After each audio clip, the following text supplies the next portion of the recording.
Tidak lama kemudian tubuhnya sudah berubah menjadi ular naga yang sangat besar.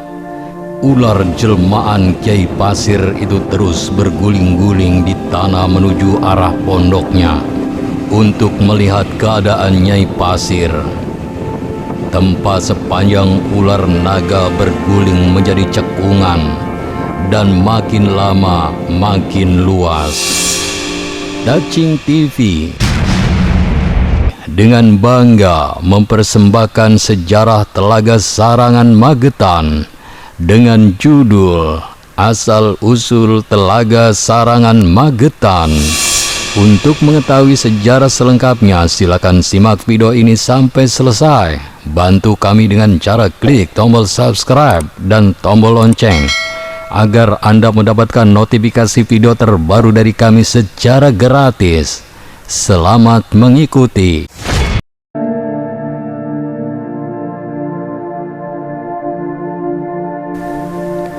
Assalamualaikum warahmatullahi wabarakatuh. Batur sedulur sekampung, pada zaman dahulu kala di lereng Gunung Lawu bagian timur hiduplah sepasang suami istri yang bernama Kiai Pasir dan Nyai Pasir. Mereka tinggal di sebuah pondok kecil yang terbuat dari anyaman bambu dan beratapkan dedaunan. Mereka hanya tinggal berdua saja, karena selama bertahun-tahun menikah, mereka belum dikaruniakan seorang anak pun. Tempat tinggal mereka juga sangat terpencil, sangat jauh dari pemukiman warga.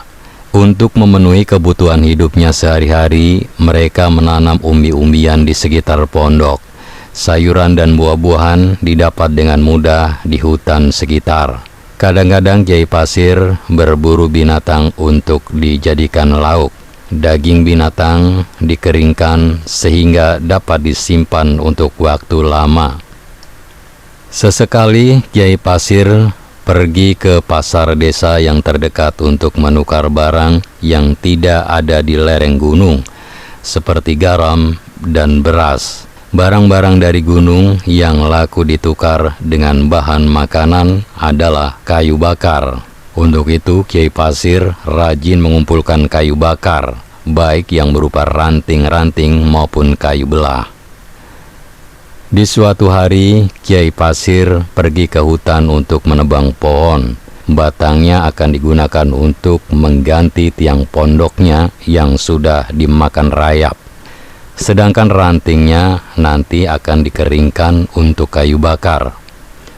Pagi-pagi sekali setelah menyantap ubi bakar, beliau pamit pada istri tercintanya hendak ke hutan yang agak jauh dari pondoknya. Ia membawa kapak dan air minum secukupnya di dalam wadah bambu. Istrinya pun melepas kepergian Kiai Pasir di depan pondok dengan pesan untuk pulang sebelum hari gelap. Tiba di tengah hutan, Kiai Pasir mencari-cari pohon yang cukup besar dan berbatang lurus supaya kuat dijadikan tiang. Pohon-pohon di hutan itu besar-besar ukurannya, padahal Kiai Pasir hendak menebang yang berukuran sedang, supaya ia kuat memikulnya dibawa pulang ke pondok. Tidak lama kemudian ia pun menemukan pohon yang sesuai dengan keinginannya.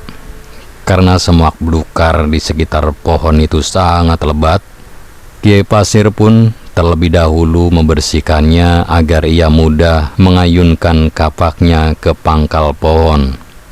Saat ia sedang menyibak dan membersihkan semak itu, dilihatnya ada sebutir telur berukuran cukup besar tergeletak di atas tumpukan dedaunan yang menyerupai sarang.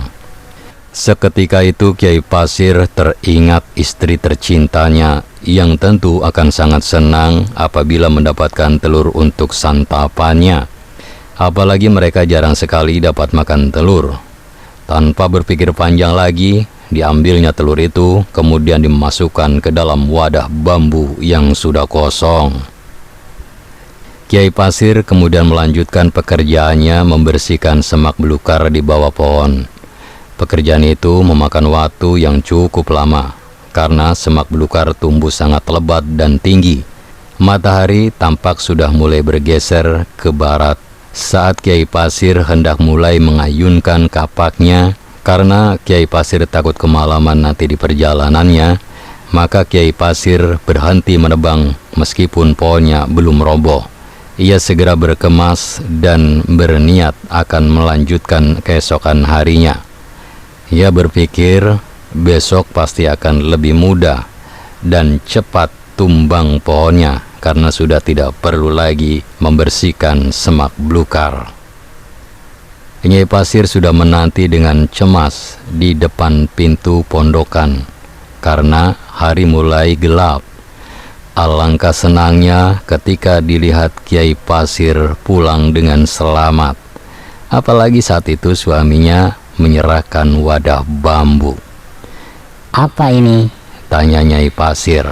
"Buka sajalah Nyai, nanti kamu pasti tahu isinya apa," kata Kiai Pasir sambil meletakkan kapaknya di sudut luar pondok. "Wow, besar sekali telur ini. Kau dapat di mana, Ki?" tanya sang istri girang seraya mengeluarkan telur itu dari wadah bambu. "Di bawah pohon. Sudah lama kita tidak makan telur kan Nyai?" kata Kiai Pasir dengan wajah gembira. Ia membayangkan lezatnya telur itu setelah direbus. "Sebentar, Ki. Sepertinya ini bukan telur ayam hutan. Telur ayam hutan tidak akan sebesar ini kan?" kata Nyai Pasir tiba-tiba menjadi cemas. "Sudahlah, mungkin saja ayam hutannya besar, jadi telurnya juga sebesar ini," kata Kiai Pasir sambil masuk ke dalam pondok.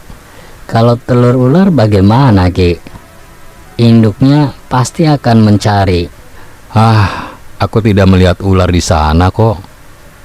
Itu rezeki kita hari ini. Sudah, tak usah berpikir macam-macam. Siapkan saja makananku. Aku sudah lapar nih Nyai." "Tidak menunggu ku rebuskan telur ini dulu, Ki?" "Telurnya buat simpan besok saja Nyai, untuk menambah tenaga. Besok aku harus melanjutkan menebang pohon lagi." Kemudian Nyai Pasir tidak bertanya lagi. Ia segera masuk ke pondok dan menyalakan perapian untuk menjarang air, menuruti kata suaminya. Kiai Pasir kemudian menyalakan dian sebagai penerangan, karena di dalam pondoknya sudah gelap.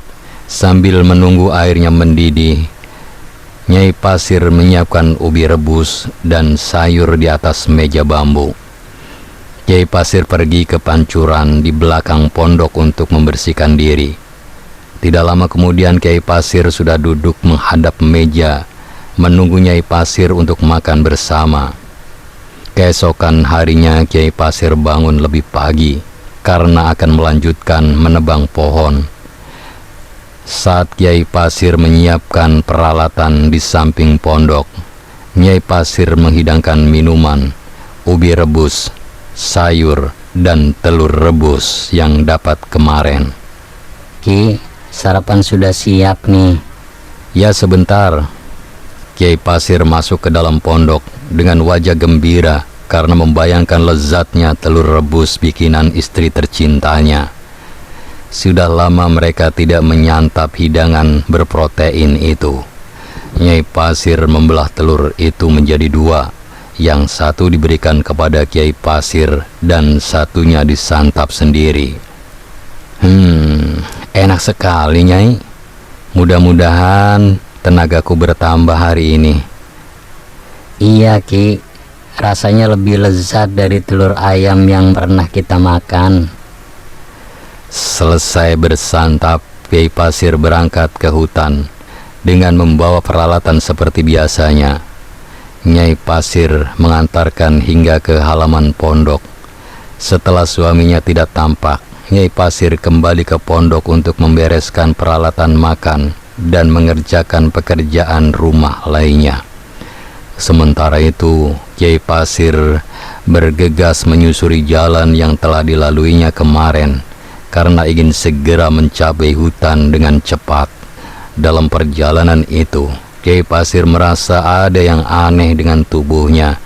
Ia merasa sehat dan segar ketika meninggalkan pondok, tetapi kini badannya terasa panas dan sakit yang tidak terkirakan.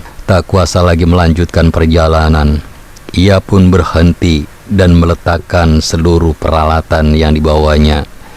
Sekujur tubuhnya seperti ditarik-tarik, kulitnya bergerak-gerak membentuk tonjolan-tonjolan yang makin lama makin besar dan terasa sangat gatal. Semakin lama rasa gatal itu semakin tidak tertahankan. Ia pun cepat berguling-guling ke tanah dengan harapan rasa gatalnya akan hilang. Tetapi apa yang terjadi? Justru sebaliknya, rasa gatal itu semakin menjadi-jadi dan tubuhnya serasa kian membengkak dan memanjang. Apa yang terjadi denganku? Gumam Kiai Pasir. Tidak lama kemudian tubuhnya sudah berubah menjadi ular naga yang sangat besar. Ular jelmaan Kiai Pasir itu terus berguling-guling di tanah menuju arah pondoknya untuk melihat keadaan Nyai Pasir istrinya. Tempat sepanjang ular naga berguling menjadi cekungan dan makin lama makin luas. Tanpa diketahui Kiai Pasir, di pondoknya Nyai Pasir juga mengalami hal yang sama. Setelah suaminya pergi, Nyai Pasir merasakan tubuhnya sangat panas, sakit, dan gatal-gatal. Karena tidak tahan menahan sakit dan gatal, Nyai Pasir juga berbahan dan berguling-guling di tanah. Tubuhnya kian memanjang dan membesar hingga berubah menjadi ular naga yang sangat besar. Ular naga jelmaan Nyai Pasir itu berguling-guling terus keluar halaman pondok ke arah perginya Kiai Pasir. Tempat pergulingannya ular naga Nyai Pasir itu juga membentuk cekungan yang kian luas dan dalam. Apa yang terjadi denganku? Apakah suamiku juga berubah? Nyai Pasir teringat telur yang dibawa pulang suaminya. Dugaannya bahwa telur itu adalah telur ular mungkin benar. Ia merasa menyesal telah memakan telur itu. Tetapi apalah daya, nasi sudah menjadi bubur. Semuanya sudah terjadi dan tidak dapat kembali seperti semula. Naga jelmaan Kiai Pasir dan Nyai Pasir akhirnya bertemu. Mereka berada di tengah-tengah cekungan yang luas bekas mereka berguling. Tak kuasa mereka menahan air mata karena menyesal telah memakan telur yang bukan miliknya. Rasa gatal pun tak kunjung hilang hingga mereka terus berguling-guling, menyebabkan cekungan di tengah kian lama kian dalam. Tiba-tiba cekungan terdalam itu menyemburkan air yang sangat deras hingga dalam waktu yang tidak terlalu lama. Cekungan besar dan luas itu penuh terisi air dan menjadi telaga yang sangat besar. Ular naga jelmaan Kiai Pasir dan Nyai Pasir hilang bersamaan dengan berubahnya cekungan itu menjadi telaga. Penduduk sekitar yang mengetahui peristiwa terbentuknya telaga itu menamainya Telaga Pasir, diambil dari nama Kiai Pasir dan Nyai Pasir, yang kelak kemudian masyarakat menyebutnya dengan Telaga Sarangan karena telaga itu berada di desa Sarangan.